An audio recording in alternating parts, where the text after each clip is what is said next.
Surviving Sister Wives contains adult content that may not be suitable for Latter-day Saints or sinners. Listener discretion is advised.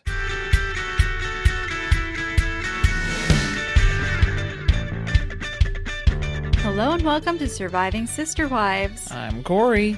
And I'm Carly, and we're back with Season 20 of Sister Wives. This is Episode 8, Making Out Like Teenagers. Of course, this is a Kody and Robyn original thought. That's what's making the cut here now in Season 20, the season of repeated storylines, I suppose. Oh, get ready for rants all throughout this, because the number of times they talked about stuff that we've heard a zillion times already with no additional information, and then they just kind of glazed over the good stuff that we actually want to spend the time on. Yeah, there could have been a 45-minute episode just about one specific segment of this, the non-disclosure agreement, the NDA that was discussed here in passing between Meri and Kody. What? Why have we not heard of this? More information, please. I guess you can't talk about it. No, can't talk about that. Any more than she did in this episode. Suki, if you are out there, you need to have at least 30 questions about the confidentiality agreement when it gets to the tell-all, or I am going to be so mad. Are they doing a tell-all about this season, too? Because usually they would have filmed one by now. I don't think we saw anything that had leaked on it, right? I think they did. I think they did already film one. Oh, but man, so I hope she got to see some of these episodes as part of that. That would have been my opening, though, right? Let's start cracking jokes right from the beginning of, I don't know, I'm surprised we're here today. Are you guys allowed to tell anything? How many of you here have signed a confidentiality agreement? Raise your hand. Well, you're talking about that as if they're all in the same room together, Of course, too. they are manifesting it this year. Yeah, that would be nice. No more one-on-ones, please. Group discussions only. Here's what we saw this episode.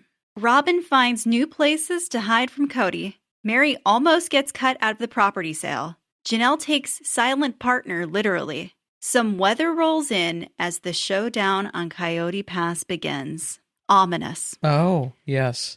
Well, we got all of the Janelle excuses here. Some weather's rolling in. Looks like it's going to rain. Gotta pick up Savannah. I gotta pick up Savannah. I think that was just naturally. Maybe she said that when she got back into the car at some point. She just mumbled it to herself, just because that's the natural progression of the excuses that she has to give in order to get out of something in Flagstaff. So the top of the episode, Robyn is going to be Kody's lovely assistant. Lovely assistant, beautiful assistant. Interchangeable. He's had to retire the beautiful part. Shy, pretty assistant? Not really. So they're doing this because this is the infamous Phoenix statue that cost thousands of dollars. Was it $7,000? I thought it was, like between 6 and 8. Not 6 and 7? No. Between 6 and 9 for Kody and Robyn. Yeah, that's right. Mm-hmm. It probably has appreciated in value over time. You know, that's why you accumulate art. Yeah, doubled, tripled in value. So they're going to display this on the top of their fireplace mantle. But apparently it requires Kody to glue it to the top of the mantle. I don't know what was happening here because we only saw like the initial stages of the installation here that was taking place, because this seems like a very permanent installation. If they are gluing this thing to the mantle, I'm really hoping that Kody was just applying those runs of glue. It was like a caulking gun of adhesive. To protect. To just put something down on. Was it like tile? Or like to put something down. Made of marble? On there so that they can set it on that, maybe? Like, is it like a mounted piece that's going on top of this shelf? Because if you're adhering a statue to a fireplace mantle, that is wildly unnecessary. You're not going to need to do that. It's part of the house now. It's structural. Yeah. This is not going anywhere now. At one point, Kody attempts to give Robyn a kiss, and she quickly pulls away. Partially from the ick, partially from the smell. Okay, right? She has the ick. I don't think Robyn likes Kody, and you guys have been calling it for a while. I feel like I'm slow to get on board with this theory. But the last few episodes, I'm really feeling like she's repulsed by him. It's a whole combination of things. But at this point, she's blaming it most on his mustache, which is poking her repeatedly. She gets poked all the time. I think that you could take a lot of Robyn's That's why complaints. she's so tired. You could take a lot of Robyn's complaints about the mustache and apply it directly to their sex life as well. That's been happening even last episode with the dance lesson. So I think she's trying to communicate something to us. Yeah, it feels like you're just doing your own thing and I'm just sort of there. I'm always getting poked and prodded at here. Is he vanilla in bed like Race on Seeking Sister Wife? He'll never admit it, though. So they strike up a deal because Kody is a salesman and he needs to close this deal of, if I shave off my mustache, will that mean more smooches then? He's trying to remedy the situation because he is so desperate to have some type of physical affection from Robyn again that he goes right into the bathroom, starts shaving this mustache off right there and then. And at one point it was like he was shaving the side of the beard as well. And it was like, just keep going. Just don't stop. Maybe Robyn should have walked into him. Yeah, bumped. Oh, no. Oops. The tendrils. Oh, no. Oh, I didn't put the guard on for that. Uh-oh, no. He did make a comment later after he's admiring himself because, of course, he's only managed to make himself look more attractive by removing what he has. But maybe he should go for the whole thing. Maybe he will shave his head. Go clean cut. He's teasing us. Go with the full darger, if you will.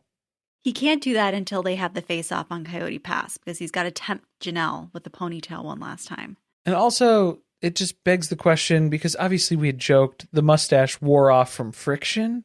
And so that's kind of like they have to show us a scene that like, no. It's not from the repeated mustache rides. That's not where that went. I chose to sacrifice the mustache to force Robyn to kiss me more. She does approve of the experience now, but still it's one little peck and then she runs away. I think it's because his teeth are rotting. I mean, it's not helping. And McKelty, I think she did tell us that she confirmed that was a thing from all of the lemon water. Yeah, because he's changed his stance on the lemon water since then because his teeth are rotting out of his head. So this man is partially bald. He smells from BO. He reeks. His teeth are rotting out of his mouth. And he's got a terrible personality. It's not a mystery as to why Robyn isn't excited to be trapped alone here with him now. Well, this is what we were suspecting, yes. Once you have no other place to go, because it used to be it was Robyn would convince him to go visit one of the other wives when she was sick of him. Now she has nowhere to send him. Now it's just you guys alone. That's why she had to get a bigger house. She's like, are there rooms that I can go hide in? Send him to another wing. Yeah, I need to make myself scarce and then have him not be able to find me. Let's go to North Carolina because Maddie had the baby. Isn't that exciting? We got to just fast forward through a birth and we got our wish. So maybe we are onto something with manifesting what we want to see in this season. The fourth baby. This is about as much time as you needed to dedicate to the birth of this child in light of this series of where we stand right now. This was adequate. This was fine. This is all the information that I needed. It did not leave me wanting more, wondering, questioning. No, it was, we heard about it. It happened. Here's the kid. Great. That's all we care about. I was a little disappointed because I was prepared to pose a question of which of her births, would we prefer the most? The third one that they skipped over entirely. That's the one. That's my answer. I don't know. The one with the Chinese food, Axel's births, it's got me thinking. The sounds, though, because they did flash back to that because we can't completely overlook that. And they'll never say no to a montage on this show. Okay, but did they put in just a random stock photo image of baby feet at one point? Yes, they did. Yeah, that was that was B-roll, stock footage, B-roll. Perhaps AI generated. Maybe. They were testing it out. I was going to say, I need reality TV producers to be aware that a lot of us have been studying the art of reality television for decades now. And when you just drop a stock photo in, we clock it. Yeah, stock footage of that. I guess we didn't count the toes. So maybe it wasn't AI generated because it's toes. It's always tough to get those totals right. Keep everything accounted for there. I'm not going to make the joke that I'm thinking of.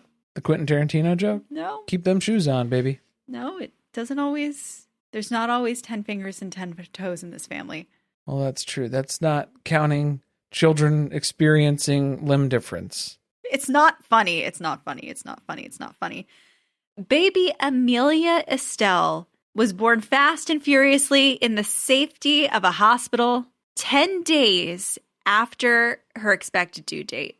A little late, a little delayed, but she got here nonetheless. She had to cook a little longer, you know?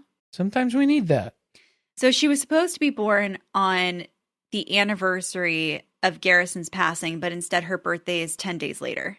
Popped right out of the go bag. No questions asked. We didn't even get to see them pick the go bag up in a rush. Thank God. I didn't need to see it. I don't need to. Okay, then I don't need to see you pack it and talk about it. That's true. If it's going to be irrelevant in the end, It's true. we could have just cut all of that. I agree. Yes, we should have. Christine and David, this was a blip on the radar of this entire episode, but I do think there was some trolling happening here and that this is possibly setting up a future storyline. So I do believe it's important. They're manufacturing drama between their relationship still, too. Well, they're trolling us with all of the Amazon packages at the front door. Oh, Because who does that look like? that sounds familiar. How many gumball machines are in those Amazon boxes, Christine? She's ordering all this stuff because she's just got a factory in the kitchen now making diaper cakes. Which sounds less appetizing than a lot of other things that I've heard about on this show. But more appetizing than mock tapioca pudding, probably. Diaper cake? I think diaper cake is what you get after you have mock tapioca pudding. Right. It's different. We do know you don't consume diaper cake, just for clarity. Some people don't. If you choose not to. If you choose to celebrate, then good for you. So is Aspen already pregnant? Because, Spoilers. well, I don't know if it's going to be on the show. I know. And like, she doesn't want, public discussion about it. So I'm trying to be respectful of that too. Okay. I mean, she was out in public and people took pictures and knew she was pregnant. So, It's true. but the way Christine was saying, there are multiple pregnancies right now, but then didn't elaborate on that when the only one we knew of was Maddie, is what tipped me off to thinking that's what she's talking Probably about. not going to film it. But it could also be one of David's kids, so who knows? Also, yeah, the high possibility. It's like there. too many children to keep track of at this point. I don't think anybody else is pregnant that we know of at this point. This is what starts the conversation around, that's a whole lot of packages. It Women looks be like shopping. maybe you have a spending problem and you got to rein it back in because at some point you're not going to have the income that you have. And we're just going to have to live off of my income, which is David's money. Is he still drywalling? Well, I've been doing drywall since 1980. It's a pretty good gig and it's very reliable. Is he talking about retirement? Like, is that what he's talking about? Because not just income. Oh, but I'm just, assuming she saved zero. That's what not I'm saying. Not a penny for retirement. Is that David probably asked her, like, how much do you have in your 401k? And she's like, who's that? I don't know what you're talking about. And so David's like, oh, God. Yeah, at a certain point, you're not going to be able to work anymore to earn an income. So you just have to live off of your savings and retirement. It gave me a moment of anxiety because I'm like, are they talking about the show coming to an end at some point in the future and how you're going to have to move beyond this? But it's not like this show's the only stream of income that she has. She has all of these, the Airbnb empire that she's been building. She wrote a book that's a New York Times bestseller. This is her second New York Times bestseller, by the way. Yeah.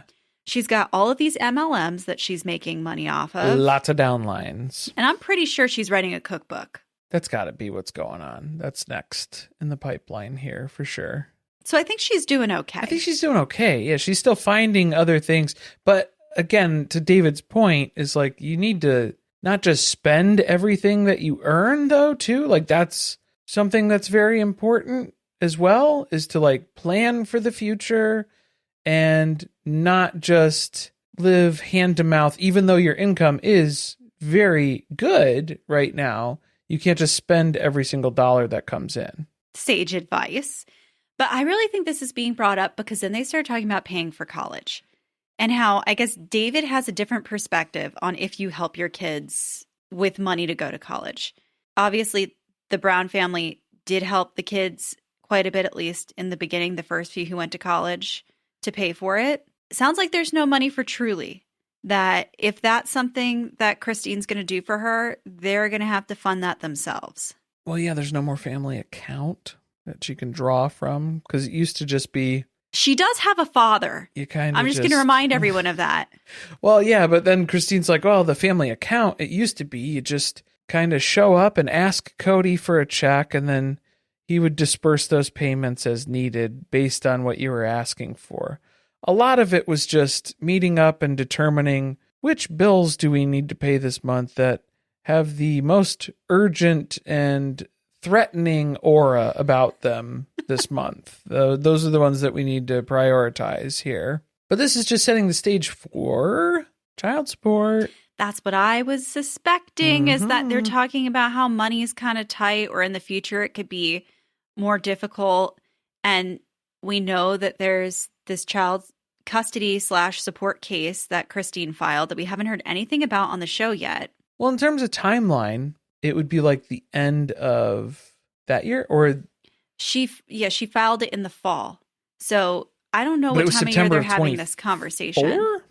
Was it September 24 or was it September 25? Yeah, it was because it was before last season, when last season premiered. Yeah, so it was September 24. So this might be like older footage that they're just kind of going back to. Maybe they're finally allowed to talk about it. Yeah. Like it's not currently in a court anymore. Yeah. Maybe they did actually get to a conclusion, but in order to talk about it, they have to kind of retroactively talk about it. Right. Yeah, that makes sense. So that way you don't have cameras in the courtroom. It doesn't need to be, court TV I live don't think stream. that they were going to do that anyway. No. We would all watch it if it was live streaming on court TV. Yeah, absolutely. Every moment of it. So it felt like that was unimportant and like another manufactured attempt to make it seem like there's friction between David and Christine in the marriage. But I kind of think and hope that it's just setting up a bigger storyline for us. Because once Janelle and Meri get done shaking Kody down for some money, let's send Christine in next. Get her off the bench. That'd be good. Yeah. You're up. That would be worthwhile.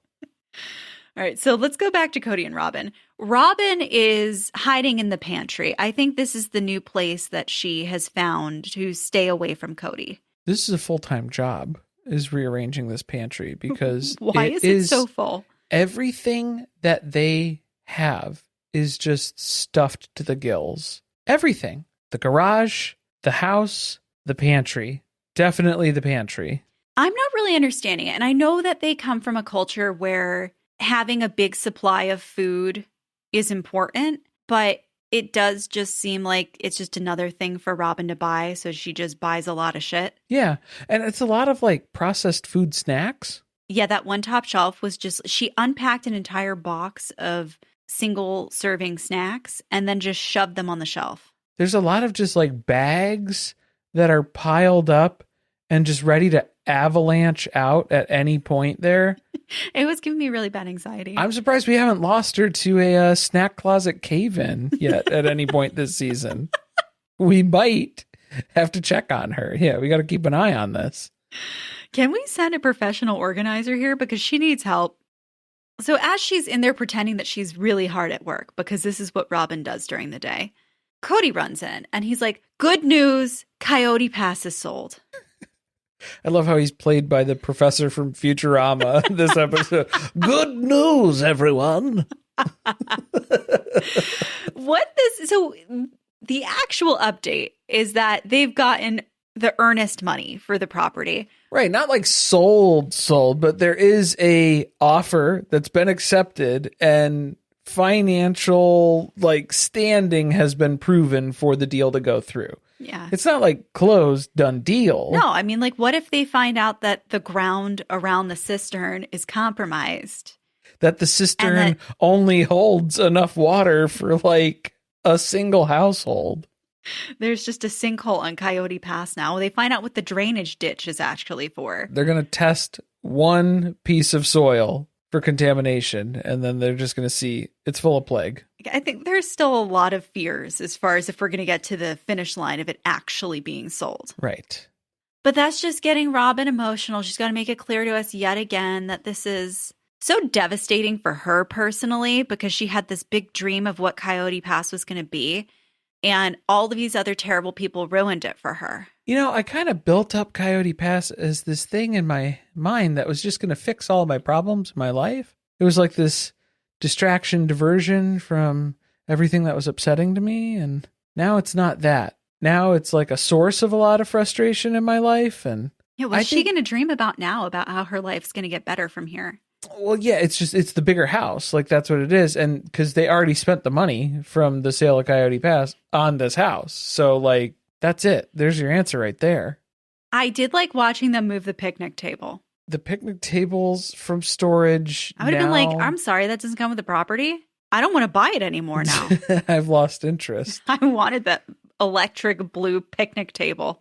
That's why half of the soil is contaminated too. Yeah, there's just a bunch of excess paint that has been seeping into the ground out here. It's not good. Not looking good.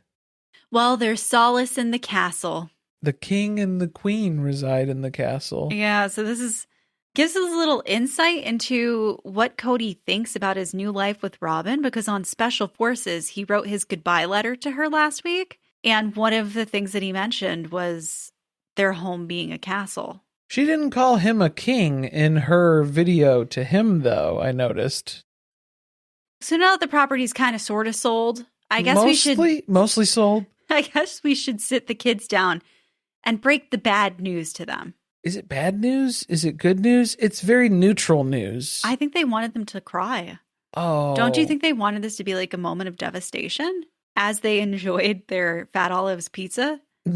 Yeah, their $100 special order from Fat Olives takeout. Why did everybody get their own pizza? It was just Kody, Brianna, and Aurora who got pizzas. They looked like gluten-free because they were very thin. Cody's looked pretty burnt, like charred.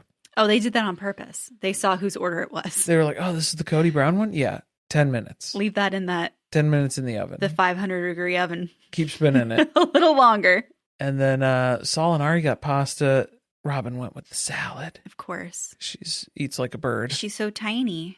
I mean, I think this was just meant to be, this is something to talk about. This is something to film. And then let's get a read on it. But I think most of them were, well, I mean, Ari was pretty vocal because she's like, okay, who cares? But that's you why sold it, whatever. It felt performative to me because Robyn almost prompts her like she forgot her line. Like, yeah. Did you hear that, Ari? Did you hear that part? The property sold. You're never going to get to go there ever again. Oh, doesn't that upset you? Oh, that's the part. We don't get to go there anymore. Oh, well, that's unfortunate, I guess. We're not going to get to drive past it anymore.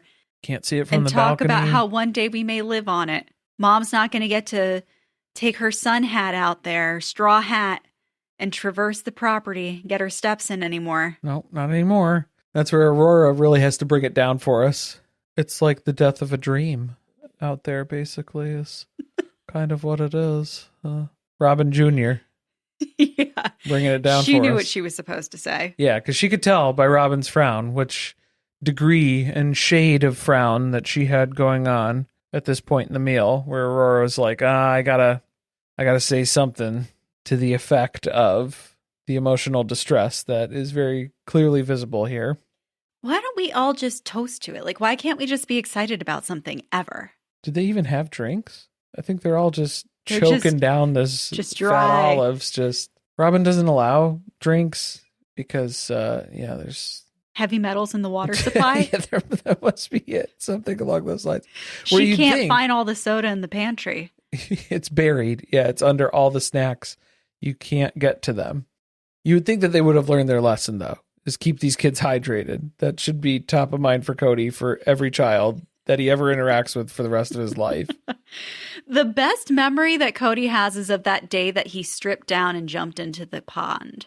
Okay, so again, if you're going to show me montage flashback footage of all the highlights of Coyote Pass, again, why have you not given me Robyn going over the handlebars on the ATV? That's our favorite memory. That's the only clip that I need to see. That's it. Also, that's his favorite memory, but it's also like the first memory. It's the only memory. So it's like the first and only memory. And also we had like couple of fires out there and stuff that were real good. Kind of, I guess. And then the day that Robyn forced me to make Meri a s'more. Yeah. That goes low on the list. Bottom of the list. And then the day where we were all fighting over plots of land and the wives made snow angels. Boy, that was a real touching moment. We remember more than they do. No, that was one that he called out. Oh, that was he did. Stuff that they were showing, yeah. But it was a weird thing to be like, yeah, when we were fighting about the land. That was a good memory? That's top of the list for you? How about when he almost offed Meri? Which time? The murder tarp anniversary. You gotta be more. Okay, was that at Coyote Pass? I always just thought that was just like some random woods somewhere. I didn't know that was on. Pretty sure it was on Coyote Pass. That was on Coyote Pass? They're just stopping on the side of the road at random lots? It was during COVID, so yeah, they just had to film outdoors somewhere. I don't know if he wanted Meri like involved in Coyote Pass at that time. You know what? To be honest, if I was him, my favorite memory would be that we had a place that we could film outdoors during COVID altogether so that I could still get paid. Yeah, thank God for that. Or the time when I convinced Christine in secret that it's a great idea to pitch a move back to Utah for everyone and then have her bring that up at the discussion on Coyote Pass and then me say, I don't know why Christine thought that was a good idea. And have her lose her mind, and then Meri has to go tell her to look at that mountain. Oh, that's another good memory. Sweet memories. Sweet, gentle, beautiful memories. In pair one, Meri is mentally preparing herself to make this trip to Flagstaff. Okay, why is it necessary for all of them to meet on the property in order to sell it? I don't know. This seems like something that, could be done. I can't e-sign this. Send me a PDF and I'll sign it. Make the realtor do his job, and you're going to have to come meet me somewhere and I'll sign. And then you can take it to the next person and they can sign. But I'm not going to hang out with all of you. Justin's really busy. He's got the X Games coming up real soon. And so he's competing in vert and street this year. So he does not have a lot of time to be running contracts all over Flagstaff at this point. He's got 2 properties listed. He's busy. Busy man. Meri's at the B&B and this place is ripped to shreds. Like, she really needs this paycheck to come in from Coyote Pass. Yeah. Because she's already got the contractors there doing the work. Everybody's spending their money before they got it. Yeah. Is this just like a carryover from, remember she had that tree that needed to get chopped down? Which I think that was just more so a bigger insult to not have Kody come chop the tree down, because he would have plopped that thing. Oh, it would have destroyed the house. It would have chopped that house in half. Yeah. But maybe this is just an extension of that. She had to have that tree removed, and now, she's building out the kitchen, right? Yeah, she's exercising this house. She has to get rid of remember the green carpet? They pulled that up, thank God. And now there's ghosts. Well, there was, she was trying to do the renovation's going to make that worse, by the way. Yes, that's what they usually come to find out. Too late. Too little, too late. If she wants to redo the kitchen, we saw them taking the cabinets down. At one point, she was talking to Jenn about having a commercial kitchen installed. Yes. And then she said they're doing something at the outside of the house so that there's going to be like a patio or like an awning. Yeah, I guess like an outdoor space. Area that you can sit. I don't know if the goal of this is to make it an event space, because that's what she's been talking about. That's what it's sounding like. But she's also taking in boarders now. So this is getting extra confusing of what the vision for the Meri B&B is.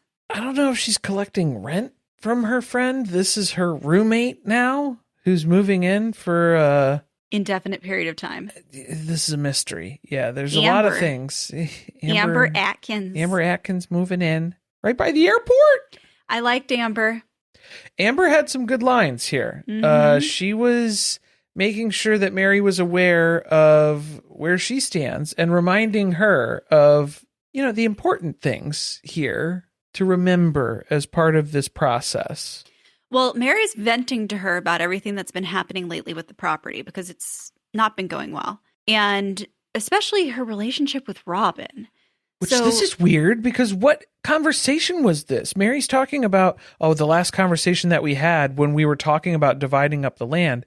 didn't go so great. And it was kind of off-putting. Like, it wasn't really a good chat. I'm not liking this if Robyn is refusing to film anything that has to do with the property. But then when they're not on camera, she's involved in conversations and it's getting contentious. Was this an older conversation? The conversations that I'm remembering of Meri and Robyn having one-on-one conversations on camera are like right before Meri broke up with Kody and Robyn on Coyote Pass. Like before the divorce official bye-bye. I don't think it was something that they filmed. This doesn't sound like it. Because that was a perfect opportunity for a sepia tone flashback, and we didn't get one. And this is like, that's a long time ago now. We're talking like a year out. So there's no way that they're just like dropping this in as other parts of conversations. This is a separate conversation that was not filmed, that was not part of the show. It sounded like it's related back to the non-disclosure agreement or whatever it was. What was it? She called it something different. The confidentiality agreement. Right.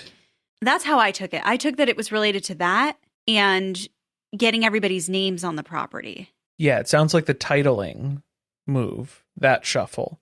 And as part of that, Kody was pushing, hey, you need to sign this confidentiality agreement. And Meri was like, oh, that's weird. And so when her lawyer was looking at it and then come to find out like what is included as part of that, it was basically saying like, oh yeah, Kody could sell this out from under you and then you're not allowed to talk about it. Excuse me? I'm not signing that. Say more, Meri. We need to know more about that. Say a lot more. But so her friend hits us with, people who benefited off of you not growing usually don't like it when you grow. That was her commentary about Robyn. So that was interesting. Yeah, to see the evolution of that relationship where Meri kind of had her eyes opened at a certain point where she had realized that Kody and kind of by proxy, Robyn were trying to screw her out of this property or could potentially have her in that sort of a position where they would be taking advantage of her. I'm just fascinated by the fact that we're getting such different stories where Robyn is pretending she's the one who has all of the other wives' interests at heart and that she's pushing Kody to be fair. And then Meri came away from conversations that involved Robyn feeling like, wow, I'm a fool. I really can't trust her. Yeah, so that's why we need to hear those conversations, because I would like to see how different that is. Because, yeah, Robyn talking about how she's never had her own interest in mind ever. It's always the interest of her sister wives. That doesn't seem to be tracking based on Meri's experience. And Meri hasn't been one of the wives who's been willing to say a lot of negative stuff about other people. Right, mostly because that opens the door for other people to say plenty of nasty things about Meri. Right, she's usually careful about that kind of thing. She's very cognizant of opening those doors. The other interesting thing is, I guess she was talking to Kody a lot during this time as they're trying to get the retitling done. And he started spiraling, going on rants about Jenn. And that's when Meri was like, okay, I can't talk to you anymore. You're going to need to call my lawyer directly. And that's how we'll communicate, because I don't need to be hearing you talk shit about my friend. Yeah. Well, and then that's where Kody blames Meri for, that's the reason why all of this slowed down. We weren't able to do the titling. Hold on, sir. Let's rewind it. I know you're in a rush all of a sudden now, but remember the whole fucking 3 years that people have been waiting for you to get to the point that you finally realize it's possible to retitle the property? I would say if anybody caused a slowdown in getting this done, it was you, Kody. Well, also, you put the names on the titles initially that didn't make any sense. It's also your fault originally. You messed it up from the beginning, and then you sat around, and then once you got the offer that is pending on the total plot of land, that's when you're scrambling now to go ahead and get this stuff done. So it's like the Merrifields with the prenup. Everything's a fire drill. They have no foresight into what's going on, what's going to happen, next steps, or anything like that. You know what this is making me wonder, though? Remember when Kody refused to call Meri a couple episodes ago and he told Janelle you can call her. Yes. I wonder if that's after Meri told him to go through the attorney. Right. I mean, which that would make sense. But like, okay, this is where it gets very, very muddy as far as the timeline would go, because we don't know what took place at what intervals here. Because then that's what we were saying with Kody basically realizing, well, I could sell the property out from underneath Meri and Janelle. I could just sell it because my name is on all the plots. So I could just go ahead and do that. And he is then telling Janelle this plan because Meri's holding out, because she's saying that she's not going to sign anything. She's not going to agree to anything until her name is equally assigned on the plots as they should be. If we're interpreting the drama correctly, what happened was Meri is trying to get, well, it's not just Meri. Meri and Janelle are trying to get their names put on all of the proper plots. Meri would not move forward with that process because they're trying to get her to sign a confidentiality agreement that made it so she can't talk about the sale of the property and who knows what else. So she didn't want to sign it. And that's when Kody decides, well, we'll just cut her out of the deal then, potentially. So this is where it gets weird, because then he was saying that he was talking to Janelle about this.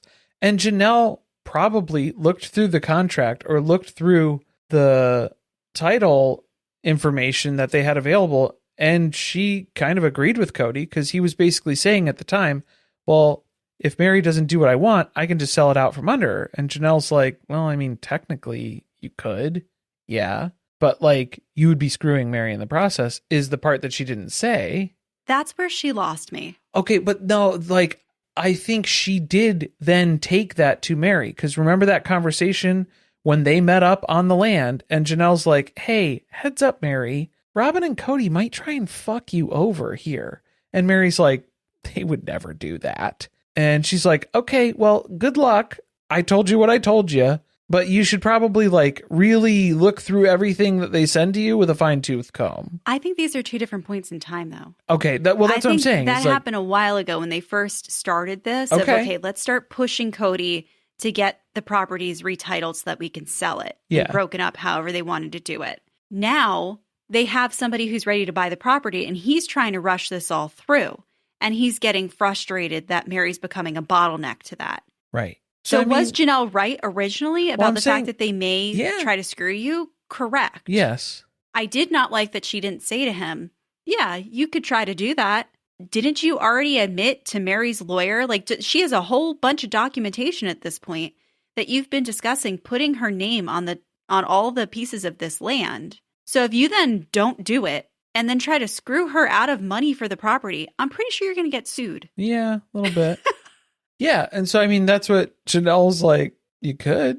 It'd be stupid. Because she said she didn't tell Meri. The producer asked her about that. Because they weren't talking at that time. Yeah, we weren't really talking at that time. So I'm sorry. That's an important piece of information. That's pretty big. That you should probably call and tell her. But honestly, well, that's what I think. Janelle probably had that same opinion where it was like, I warned Meri about Kody and Robyn before. And she's like, I wouldn't worry about it. So Janelle's like, all right, well, you're on your own then. So that's probably why she was a little bit more hands off based on that approach in their last conversation that she had, when she did go out of her way to say, you really need to look at this stuff here, Meri. And Meri was not concerned in the slightest there. I mean, maybe Janelle was irritated with her as well because she felt like they're going to lose these buyers maybe. And Janelle needs her money too. I mean, Janelle has a lot of bats to clear off the land in North Carolina. It's shitty. The whole thing sucks. And I would hope that either one of them would have called the other one and said, hey, just so you know, Kody's calling me trying to negotiate a whole nother deal and subvert you. Yeah, I mean, that would be good news to share among invested parties. Yes. I want to go back to what Kody said about Jenn, because we see him talking to the producer about it, and he's claiming Jenn told Meri way back when Meri was living in Vegas still that she should empty her bank accounts and just run away. Just take the money and flee and get out of the family. And that's why he doesn't like Jenn. Yeah, because that was the best advice that Meri ever got, and she didn't take her up on it there. Like, that would have solved a lot of issues for Meri, They probably. empty what? Her own account with her LuLaRoe money in it? I mean, she was dropping a lot of that into the family account, probably. But, I mean, she hopefully had her own separate account, too. Because the family account was in Kody's name. Because everyone says they had to come to Kody and get their money from him. Right. So she can't take the money out of your account. And at that point, they're not even married anymore. This felt like it was another example of Kody trying to rewrite the past and make it seem a lot worse. Like we should feel bad for him because Meri was going to screw me over first. So now it's totally okay and acceptable if I screw her. But she didn't. So that's the point, is that... well, and then that wouldn't even be screwing you over. That would be her taking what's hers and then leaving. And she didn't do that. So what does that matter? Yeah, that's not what happened at all. You want to wrestle about it? Or... I was going to say, do you want to go and talk about everybody preparing? The only thing I don't want to miss is Robyn trying to make this seem like she's the one who fixed everything. Oh, because yeah. Meri almost got screwed if it wasn't for her. Of course, Robyn saved the day. Right. She swooped in, she saved the day, and she got Kody to be fair about it because she put her foot down and said she wasn't going to move forward with this if he didn't do it the right way. Even though Janelle mentioned that when Kody called her about going around Meri, it wasn't just Meri. It was Meri Robyn and too. Robyn. Yeah, it was Robyn too, where he said, you and me, Janelle, could sell this out from under them. Because I think, however, that was like, that is the part that makes me think that Kody was incredibly strategic about the names that he put on which plots, where then he could win over whichever wife he needed to get a majority, where he only needed 2 people to be in agreement with him, Kody and one other person. 2 people needed to be in agreement to sell the entirety of it. You know what we needed? We needed another graphic that reminded us what the current names on all the plots were. I didn't wear my plot shirt, but yeah, that was... Because Meri's like a third owner on one plot. Yeah, she had the least amount of anybody because he knew Meri was a non-issue. She's bottom of the barrel anyway. It doesn't really matter. So it was Kody and Robyn were on a few, and then Janelle was on a few. With Kody and Robyn. With Kody and Robyn, and then I think she might have been on the one with Meri, too. Yes. Yeah, the one where Meri's the third owner, she was also on that lot. Because there's one lot, so like 25%, that had everybody on it. Kody is on every single piece. So I'm wondering, at this point in time, did they ever tell us if the person who's buying Coyote Pass has decided to buy all of the land? Because at first the deal was just 2 lots. Because depending on what 2 lots they are, they could do that. Correct. Yeah. If it wasn't going to be for the whole thing, it depends on whose plots they were interested in, who they were making offers on. There's Kody and Janelle, Kody and Robyn, Kody, Janelle, Meri, Kody and Robyn. So Cody's name is on all of them. Robyn's name is on 50% of it. Janelle's name is on 50% of it. And then Meri's name was on 25% of it. So technically, the interesting part of that being that he would have screwed Robyn too. So I don't know if that's what's upsetting to Robyn. Robyn's not getting screwed. All the money's going in her bank account because they're counting them as 2 separate entities and then they're getting paid each. Like that's the way it ends up anyway. So if Kody took all the money for himself, it goes into the same place. So who cares? Yeah, honestly, she would have made out like a bandit then at that point. Janelle's meeting up with 2 of her friends in Flagstaff. This kind of sucks. She made friends at the end of living there and then moved away. That's what always happens. Yeah. She got no voice. She woke up. Either she's got laryngitis. She claims she's not sick. She says she's not sick. So is this just like a stress response thing? That's what they're saying, is maybe you just don't want to talk to Kody? I mean, later she mentioned that her stomach hurt too. So maybe it was a stress-induced. She might be stressing out. Yeah. I don't blame her. Great excuse. Be like, good to see you. This is all I'm going to say today. Hi and bye. Show me where to sign. Hello, goodbye. Yeah. I'm a little under the weather. I'd really play it up while I'm out there. Right. Yes. This is the closest we get to Janelle talking shit about Robyn and Kody because she's discussing with her friends that she thinks they're happy together. That it seems, at least on the outside, like they're happy. And in her opinion, they're equally yoked. Do you know what I mean by that? Do you understand what I'm saying? It's like, I'm saying that they deserve each other. We're picking up what you're putting down. They deserve each other. Let's put it that way. Yeah. That's how Christine has left it. She's going to enjoy watching how little they actually do like being around one another. Oh, yeah. It's becoming very clearly evident that, yeah, they are miserable, but they're trying to convince themselves and the viewing audience that they are, in fact, the happiest they've ever been. Wiping down wrestling mats with distilled white vinegar. Yeah, cut to. This little garage area is loaded with shit. Oh, it's full of stuff, yeah. How much money is there just in Rubbermaids? Just the containers alone? I don't even know. And then, like, how much of it is just full of junk like this? Like, this was, as Robyn explains to us, the wrestling mats at the Las Vegas high school that they were throwing out because they were replacing them with new mats.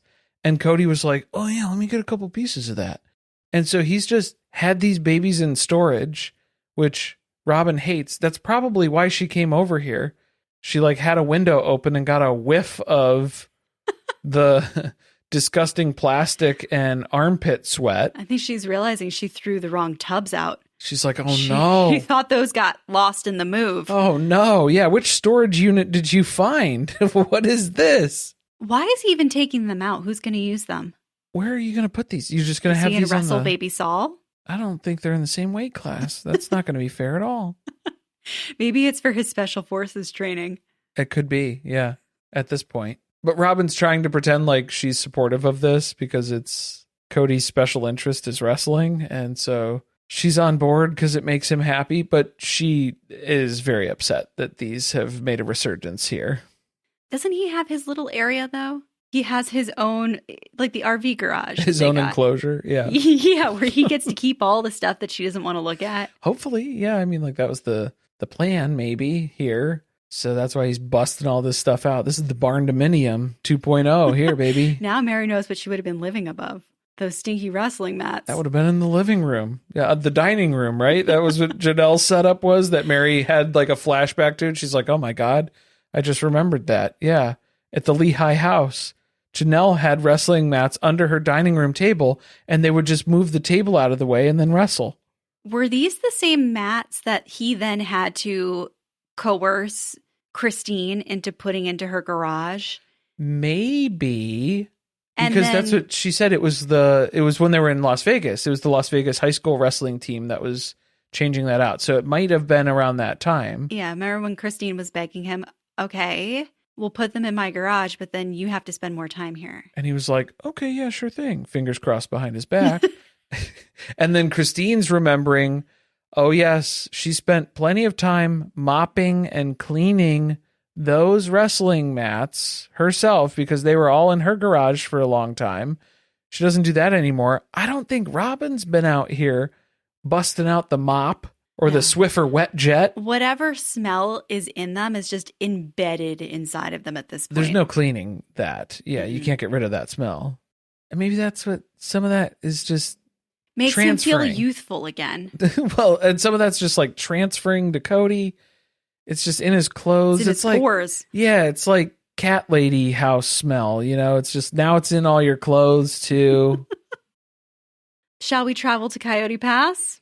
I mean, there's not much to say here. We leave off on a cliffhanger, spoiler alert. Janelle gets there first and then Meri.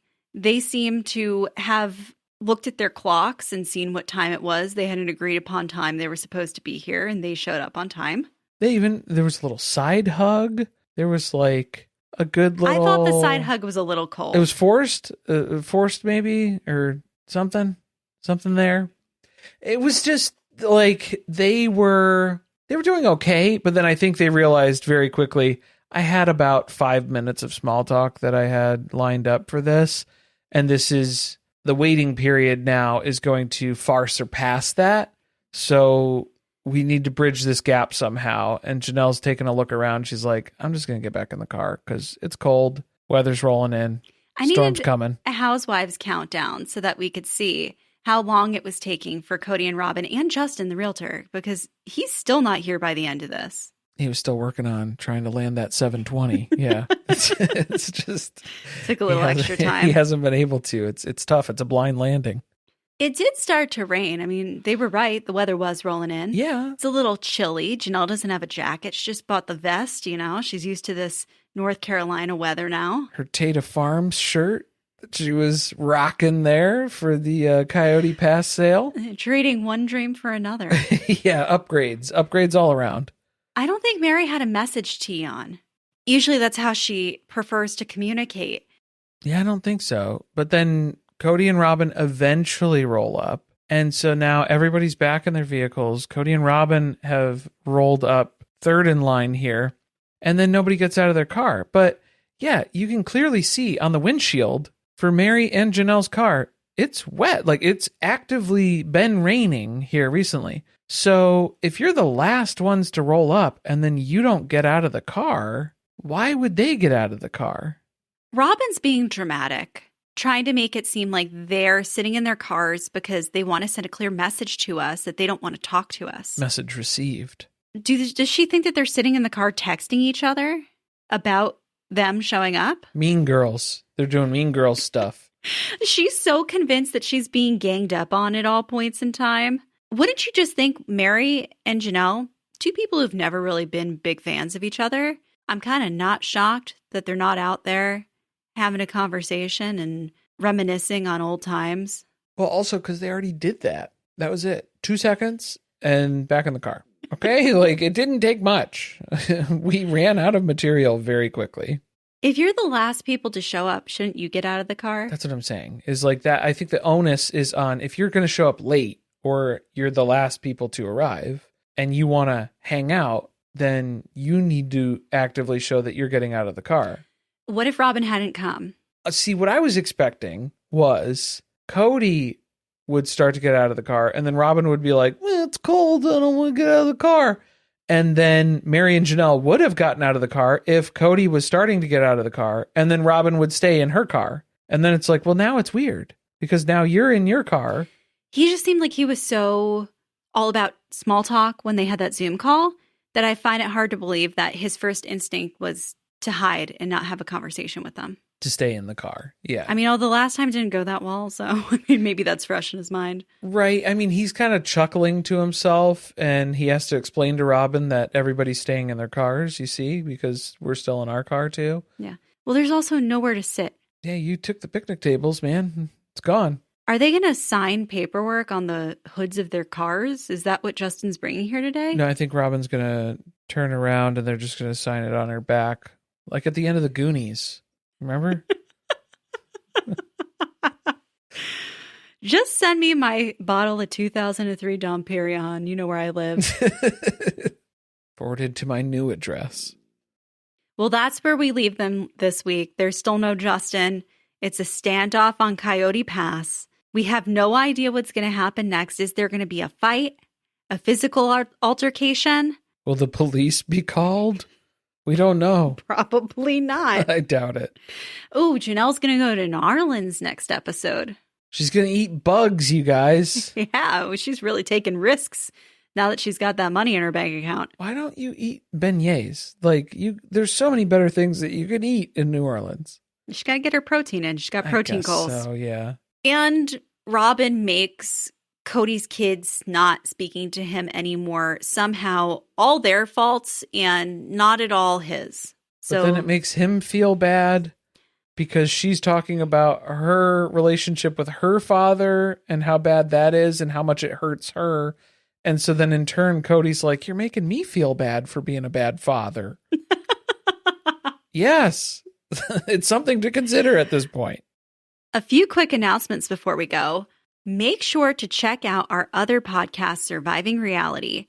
Right now, we're dropping the Mom Talk Marathon, and you have time to catch up. We're in the midst of it. Yes, this is season 3 of Secret Lives of Mormon Wives on Hulu, you guys. All 10 episodes dropped on Thursday this past week. So we've been going through 2 episodes per day on the feed over there.